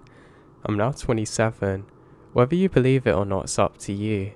Now my dad used to be a part of a small hunting club in Alabama. It's just a group of guys he grew up with. Once a year, we would drive to the small town of Elba to camp for a few days and then go hunting. There were a few different areas of land around that town that the club owned and club members would go hunting there. One of these pieces of land was nicknamed the cemetery because, well, it had an old cemetery there. Nothing really creepy about the cemetery. It was in the woods and the graves were of a slave owner and the graves of his slaves. Now in this area of land called the cemetery, there's 5 or 6 green fields. Basically, a cleared out area that has no trees and just grass and a buck hunt on it. This is a tree house that you sit in and wait for deers to go onto the green field. This particular evening, we were going on the hunt on the green field 1, the plot directly behind the old cemetery. The evening started off normal enough. My dad parked the truck and we walked down the trail to the buck hut. We climbed up and started to wait and watch the woods. Now a little bit of time passes and my dad tells me that he's gonna go for a short walk to see if maybe there's any deers on the trail. Keep in mind I'm 13 years old. Not a big deal. I've hunted by myself before and I'm not really scared to be in the woods alone. Besides, it's still pretty light out. So I said okay and he climbs down. It was just me, my caliber 32 Marlin rifle, the grass fields in front of me and the dense woods around. There is this strange feeling though. I sat there for an eternity, or what felt like it, and it was now almost twilight. My concerns for my dad was growing because he's still not returned. I'm worried that maybe something's happened to him, or maybe he got lost. However, he's an experienced hunter, and if he was lost, he would yell or start a fire or something. I figure maybe he found a good spot and he wanted to hunt the twilight/dusk hour because that's prime for hunting. So I focused my attention on the grass field in front of me, just watching and listening for a deer to walk out on the field as the light begins to fade. Just then, across the field, I saw and heard some brush moving and breaking. I thought that maybe it's my dad, but I highly doubted it. No way it could have been him. That would be incredibly dangerous and stupid, but I raised my rifle, pull back the hammer, aiming at the moving brush and wait patiently for what I hoped was a deer to walk out. Then, a girl seems to float out of the woods and onto the field. She has transparent white hair with a long flowing dress. She floated from one side to the other and completely disappears. I watched her for a solid minute or two. I can't believe my eyes. I'm now terrified. Now I wait for my dad to get back. A short time passes and it's now pitch black and I'm here alone. My concern for my dad is turning to panic, but I was too afraid to yell or go looking for him, and I just saw a ghost. I sat there for hours, terrified, alone in the darkness, and thankfully he returned. He acted like he had only been gone for not long at all. I asked him where was he, and he said that he just went for a short walk up the trail and come back. The timeline makes no sense. He was gone for hours. It was unlike him to go for that long, but he was adamant that he'd only been gone for about 30 minutes.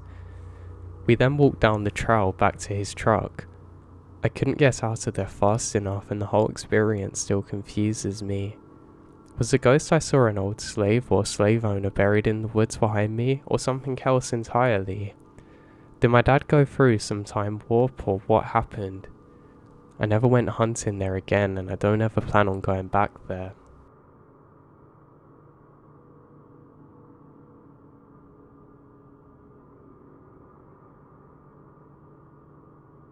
About a year ago, my husband and I were camping on the banks of a local river. It was early spring and the forest was loud with the noises of insects, frogs, birds and other woodland creatures, all shaking off the chill of winter. We were camping right on the river at night and we could definitely hear the crickets, frogs, fish jumping and rolling in the river, and a few very grumpy swans nesting nearby. The second night we were there, I couldn't sleep, so I popped my head over to the side of the hammock to watch over the water flowing. I loved watching water. It was mesmerizing and soothing. It was a bright night, and the moon was full, or very nearly full, and I could see the river very clearly without even having to put on my glasses. Now, I watched the river for a while, enjoying the randomness of ripples caused by a little water bug skimming over them on the surface, and I then noticed that one ripple didn't seem that random. Water bugs swim around in a short little spurt before changing direction. This one was going in a straight line. The ripple it was making is much larger than the others. I tried to get a better look at it and noticed that something's poking up out of the water. That was when I noticed the forest had gone absolutely silent. The comforting canopy of springtime noises was replaced with complete silence. It was bizarre and unnerving. I didn't feel exactly scared. It was more a feeling of this is wrong, but in a way that I can't describe. I watched as this ripple swarm goes downstream and there's sudden eerie silence. It was moving faster than the water current. I thought about reaching for my glasses, but that seems wrong. Like I shouldn't move or breathe. The air felt hot and oppressive, where it had previously been present, but now was completely gone. The silence lasts just as long as this ripple, this thing, crossed my field of vision. It felt like minutes, but was probably only 30 seconds. Once it was out of sight of the forest, everything resumed to like normal. I watched the water for a little while before I lay back in my hammock. Nothing else weird happens and eventually I fall asleep. I later tried to rationalize what I've experienced, but the best possible rationalization that I can come up with is that there was a really big fish that happened to come past the surface. But how big of a fish would it have had to have been to make the whole forest go silent? And also, why didn't I see it?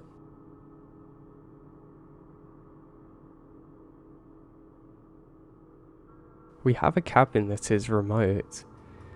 It is where I stay for work. I'm always told not to go there alone for safety reasons, as this is a very remote area. Things can go wrong quickly and help is far away. This trip, I went alone as I need to get work done there. I also needed time to get away from the city and its life. Getting out into the wild is easy and a good way to reset, and I needed this. My trip ended up taking long. I get into camp at about 1:30 AM.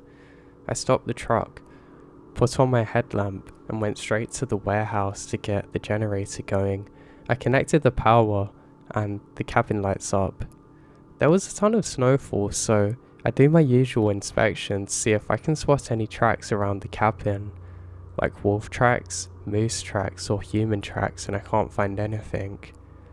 I head into the cabin, light a fire, and cook myself a late meal. It is very remote. There isn't any cell service, but I did download some movies on my phone to keep me occupied. It helps me fall asleep. I did eventually fall asleep, but at around 2:30 AM, I decided to add more logs onto the fire to make sure it lasts through the winter night. As I was doing this, I noticed that someone or something is walking on the deck towards the front door. You know that sound when snow is being crunched by a boot? That's what I was hearing. I think weird. There's no vehicle here. So, I listen just to be sure I'm hearing this correctly when then, I'm 100% sure somebody's outside.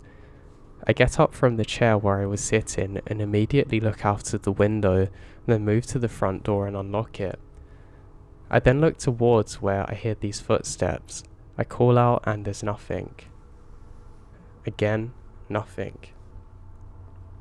I thought to myself, well, whatever it is, it wants fear, and there's no way I'm giving it that. I close the door and lock it to be sure. I stay up for a little while longer to listen, but nothing. I thought to myself, maybe a marten, which are common critters around these parts. So I fall asleep again. The next morning, I check for tracks and there were prints. Now, there were some, but I can't confirm if it's mine or not. I'd forgotten to check the moment I got up and walked around a few times.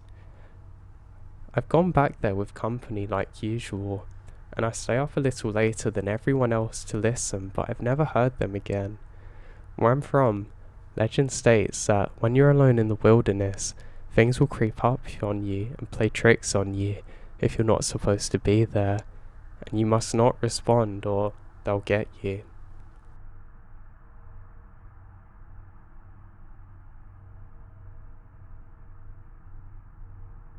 There was one time that I went camping with my older brother and the Boy Scouts. We had our own tent a little bit further away from everyone else, and in one particular moment during the night I needed to pee, so I get up and go off. Quite a way because I don't want the embarrassment of anyone seeing me. After I finish, I hear laughter. I think, God, I guess they've seen me peeing and I'm actually really annoyed. Until I realise that it's not a normal laughter, and it sounds like a much older person than the people I'm staying with. It's almost hysterical laughter. I look off to the left of me and find the source of the sounds. Someone is running through the forest in a very strange dark suit, which is slightly camouflaged with no socks or shoes on, laughing hysterically to themselves, completely oblivious to the fact that I'm there. Needless to say, I didn't go to the bathroom again that night. I have no idea why they were there or what they were doing.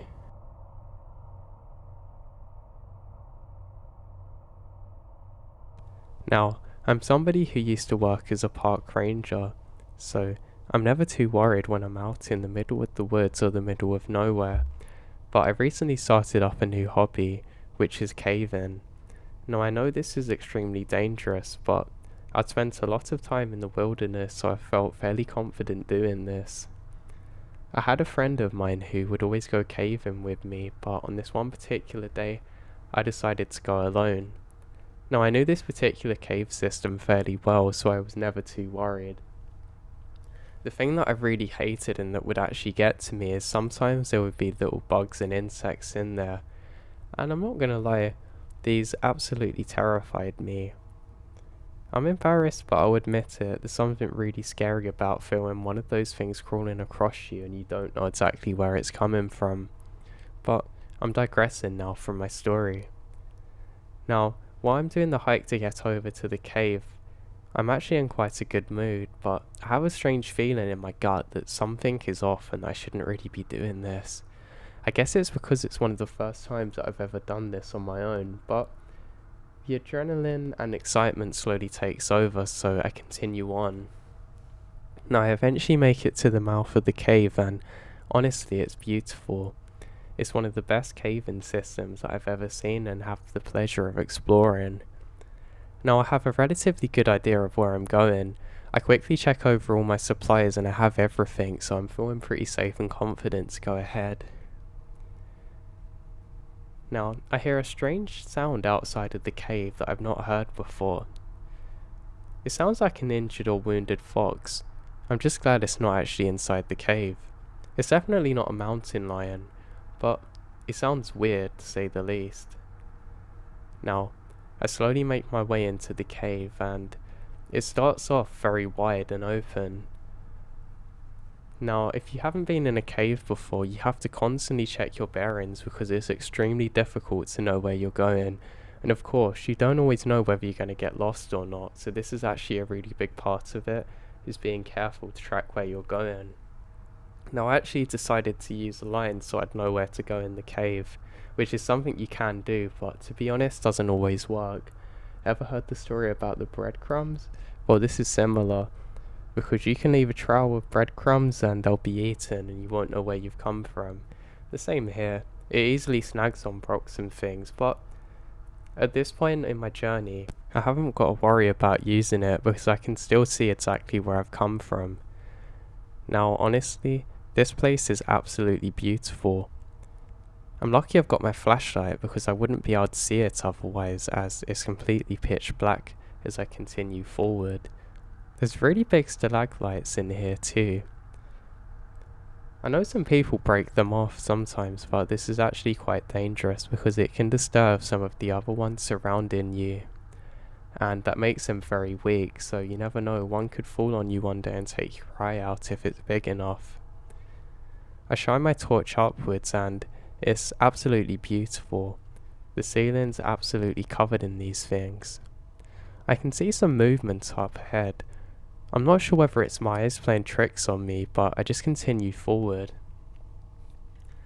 Now, another thing you have to be careful of is hydration levels, because yeah, I know it's cold, but that doesn't mean you won't get dehydrated, especially if you're moving a lot inside the cave. Now, I decided to take a second just to calm my breath down because you don't want to be breathing too heavily when you're exploring caves. So I do some slow and deep breaths. As I'm doing so, I decide to turn my torch off for just a second so I can really feel at peace. I then start taking in very slow breaths, and I actually feel really nice doing so. At the time I'm using my smartwatch to guide me, but I soon decide to turn it off again to preserve the battery. I decide to tie my line up to a rock ahead just so it doesn't become tethered, if that makes sense, because I can kind of keep it out of the way of other things and I really don't want this thing dragging on the floor. Now my line's a really nice yellow colour, so I should be able to see it relatively easily.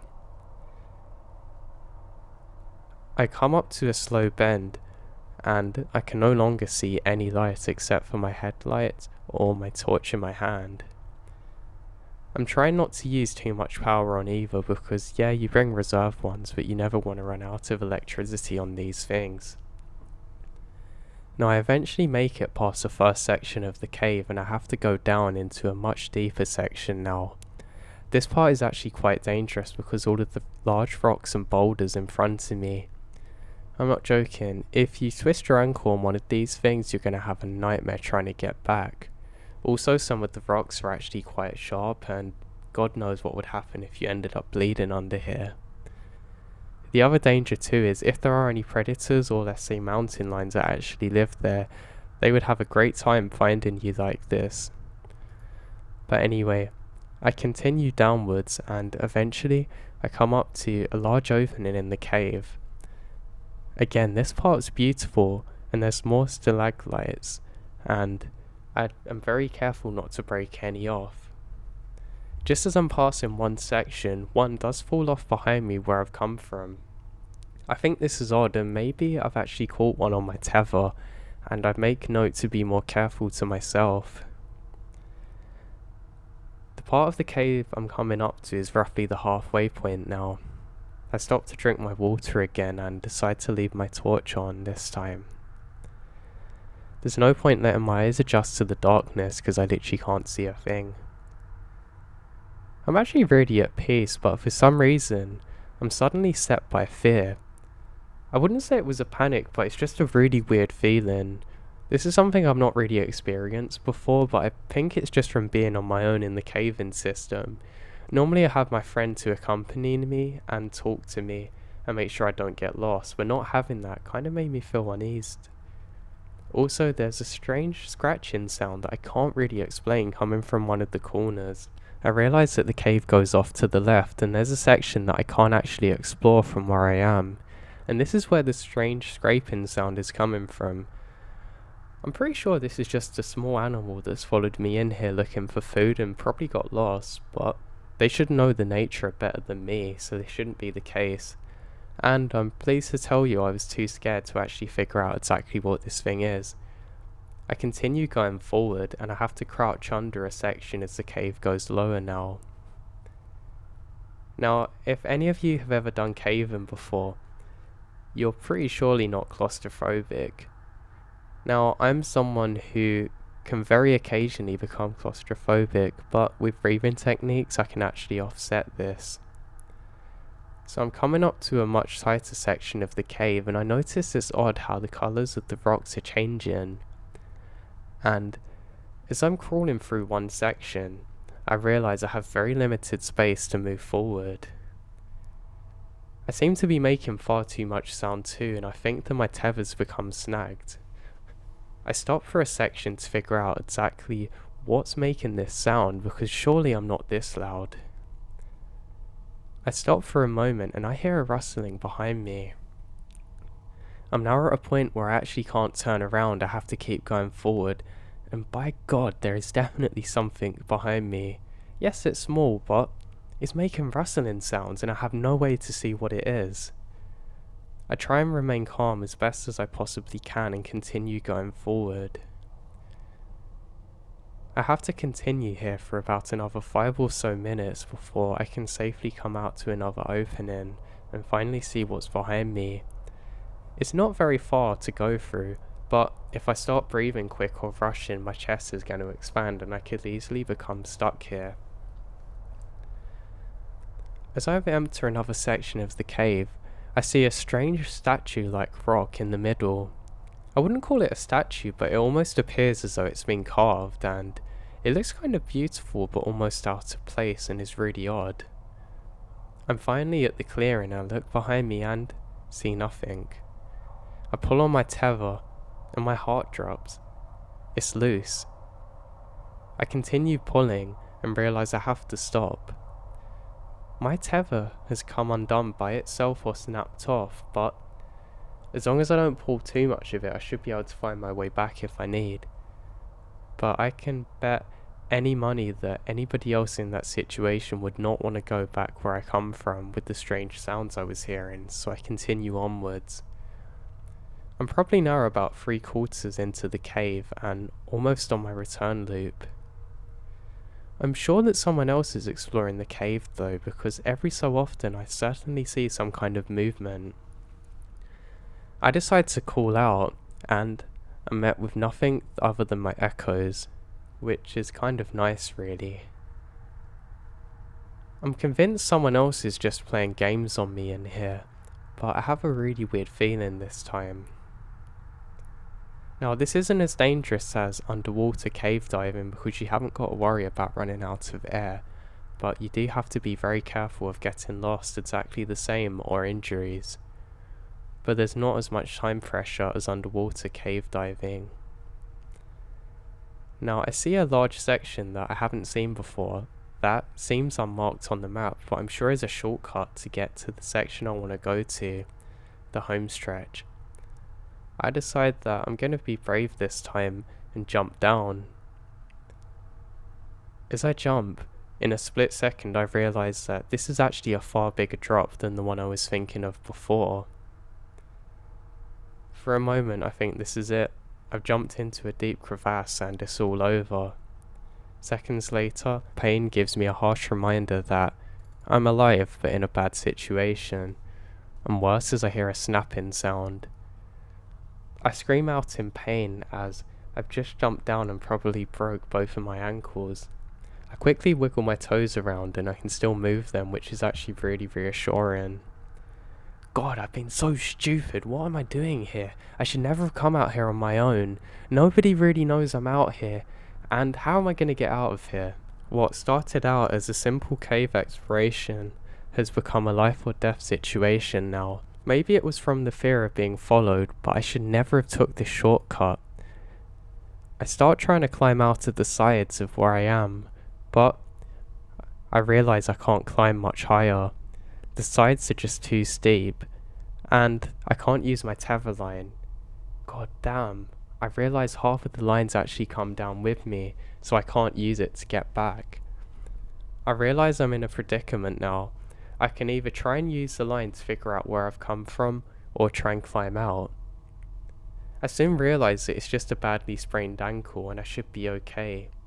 I quickly pull on all of the rope until eventually it comes back to me. Something feels different this time though. As I'm holding it in my hands, I realise that the rope is far shorter than it should have been. It's a pretty thick rope too, so it shouldn't have come off like that. I ended up pulling the rest of the rope towards me and the line is cut. This was definitely not by a rock because it's a slice and not a tear. I then hear almost footsteps above me. I decide to remain completely silent and turn off my headlamp. I waited here for... well, I can't tell you how long that is because I have no real sense of time and my panic, but it was probably a good 10 minutes. I decide to take some more water and slowly try and climb out. I decide to triple up on the rope, loop it onto a rock above and just pray to God that it doesn't become loose, and I slowly, step by step, drag myself out of there. I can't explain to you how relieved I felt when I eventually made it out of that part of the cave onto flat ground again. A mental note to myself, never do anything as stupid as that again. And damn, I've lost my flashlight. I've left it where I come from. I laughed to myself for a second and realised I'm never going to get that back again. And I was a bit annoyed because this wasn't really a cheap one. Now I'm only down to my headlamp too for light guidance. I can tell you right now, I do not want to feel my way out of this cave, and it's something that I'm not going to let happen. I eventually find roughly where I should be and continue onwards, but I suddenly realise something's just way too off. Yeah, a sharp bit of rock could have easily cut my rope, but it just seems too perfect, and the noises, they're definitely following me. At first I was convinced that it was actually my guideline that was dragging along with me, but I'm not so sure now. I'm not too worried because I'm pretty sure I know the rest of the way just off memory and I don't need to use the tow line. But God, all safety's gone out of the window at this point. I continue moving forward and I get sudden belches of pain in my ankle. Honestly, the pain was virtually unbearable, and with every step I took that was misplaced, it would put unbearable pain onto my right leg. I even still have a lump there today from this. I go to where I think is where the start of the cave should be, but nothing. I turn off my headlight really quick, hoping to see some light, but nothing. I turn around and my arms and legs feel really heavy suddenly. My breathing starts to pick up rapidly. I don't know where I am. I don't have many supplies to get out of here, but I know something's wrong. I know that if my headlight goes off, I can definitely feel my way out of here, but is that something I really want to put into practice now? I start to panic and do something stupid. I start limping very quickly in any direction, frantically trying to get out of here. But I stop myself. If I fall into another one of these crevasse things, I might not make it out again and have to go much slower. I quickly glance down at the map and I think I know which way I'm going now, and I do see a bolt of light ahead. Surely this is the way out. I turn off my headlights again and I see some kind of torchlight coming up ahead. I'm sure this is a piece of light piercing through the eternal inkiness of where I am, and I happily head towards it. But this was good until it wasn't. I turn on the light again and realise I'm at a dead end. That light was not coming from outside. It looks like it's my torch, but how could it be? I left that in the crevasse. I look up to the ceiling, and this part of the cave is actually really beautiful, with red and gold colouring, or more yellow, but you get the point. I start to calm down again as I think I know where I am. I head around where the dead end is, and again I'm met by only darkness. I'm actually travelling a bit lighter now because I don't have my torch with me, and the battery is attached to the side of it, and just up ahead of me I can see some light. I know this is the way out now. Again I start running, but my ankle gives way. I'm on the floor now and feel like I can't move. I'm not sure whether both my ankles are injured or whether my hip's gone, because I just feel pain up the whole right side of my body. Now, I believe that I had originally sprained my ankle and potentially fractured it at this point, because walking was unbearable and I had to crawl now. I lay on my back for a second due to exhaustion, and I hear the sounds again. It sounds just like somebody was following me, but nobody was there. I look to my right, and I can see the beautiful limelight from the sun. I know the way back now. I can see the entrance, so I slowly make my way up towards this. Now, it might have only been about 100 meters or so, but trust me, when you're crawling on your belly trying to do this, going over sharp rocks, this is hell. I've actually cut my hands a bit now, and I'm worried that maybe there's a creature that's followed me into the cave. I can see strange bolts of light though up ahead. It's something that I've never really seen before. It's almost like small lightning strikes at the front of the cave that go for a second then vanish. I presume maybe I've just got some kind of concussive injury and that's why I'm seeing the bolts of light, but it doesn't really make sense because it actually illuminates parts of the cave that I can't see without my headlamp. I eventually continue forward and make it out to the lightness of the cave, and I just lay there, so happy I've made it. I lay my head back and actually pray grace that God's protected me and helped me get out of this cave, and I vow never ever to go exploring the cave again on my own. I drink the rest of my water supply in celebration, but my good feelings are short-lived as I've realised how far I'm gonna have to go still to get help. As I lay my head back, I hear a strange screechy sound coming from in the cave. It's almost like a half-human sound, but not. I tell myself maybe my torch has just exploded or maybe the battery went weird, but something tells me this is much different. I managed to find a large stick from one of the trees nearby and can actually make my movements much quicker now, and I continue going forwards. As I'm doing so, I can't shake the feeling that something about this whole situation has just been off. I eventually make it to my backpack too and get all of my things and stop to eat for a while.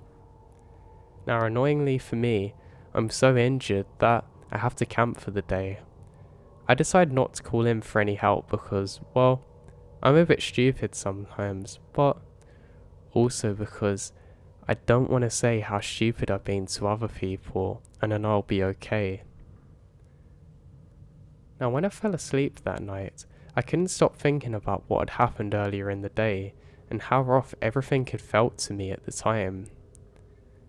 I knew I should never have been in that cave on my own, but I was sure things weren't adding up correctly. Someone had definitely cut my line with something, and I'm not sure whether it is an animal. I eventually fell asleep without anything occurring, and eventually made it back home. I reported my injury as a hiking one, and a few months later I ended up returning to work. I never did tell any of the rangers about what had happened because I knew I could probably lose my job or they would say I was insane. But I just can't stop thinking about what happened that day. Needless to say, I never ever decided to go cave exploring on my own again, and I barely did, only a few other times with my buddy, but these were very few and far in between experiences. I want to know what you guys think. For the life of me, I cannot explain what happened that day. I'm not going to say it's paranormal, but it definitely couldn't have been a person because there's no way somebody could have followed me that deep into the cave and knew exactly where they needed to go to and made it out safely again. The explosive or screechy sound I heard too just doesn't make sense. I'd love to say it was definitely my torch, but I can't be sure. And why was my line severed? Why did I feel like I was being followed? Maybe if I was never able to make it out of that pit I fell into, I probably would have found out.